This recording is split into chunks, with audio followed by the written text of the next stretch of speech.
All right, it is 7:08. Beautiful start to your Friday, and we're going to continue the beauty here. Friday Feed is live in studio with our friends from Second Harvest Food Bank. Al Aber, he's live. Classic twist on an American staple. That's the best way to put it. Let's send it to him. Hey, Savion, Amy's here.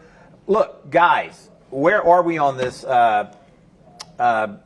Hamburger Helper? Because it smells really good. I wish you could smell this. Studio smells great. So we added once we let the fat render out and it was all piled up, we got rid of it. We poured it out into a separate bowl, discarded that, and then we added the onions in, make sure it's translucent. It adds that sweetness to it.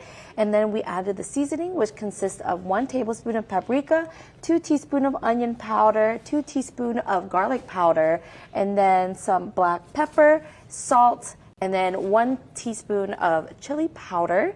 And that's pretty much it. Now we're gonna add our diced tomatoes. Amy, can I ask you a question? Mm-hmm. So one of the things that I've done in the past and I've read about is you can brown meat and then you add water to it, because according to this, now this is on the internet, who knows, it could not be true, maybe it could be true, the water helps render the fat out of the beef. What do you think? Oh yeah, it definitely can, but you can also not have to put water in it too, because it produces fat and water as you're cooking it down, and so it's not as necessary, but you definitely can.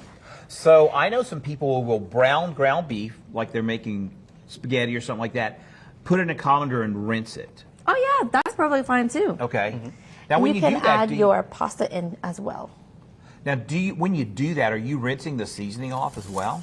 I would recommend not rinsing it before you add the seasoning. Gotcha. So as you're cooking the meat, we're going to wash it after, but seasoning after you wash it. Gotcha. Yes, because you're going to have to re-season it afterwards. Now you're adding beef broth. Let's talk a little bit about the beef broth.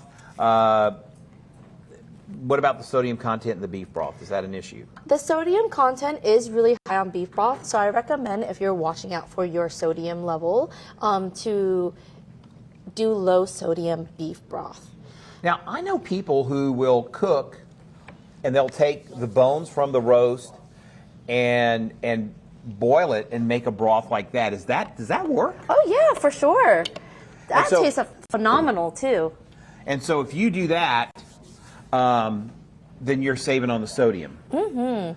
Okay. So we added the pasta in, and then we added 4 cups of beef broth in it. And if you're looking out for your sodium intake, definitely do low sodium beef broth. And then if you are very much do not want to add salt into the seasoning, you can disregard the salt whenever adding the seasoning in. Man, I tell you what, I wish I could season without salt. I'm not good at it, but we are good. You know who's good?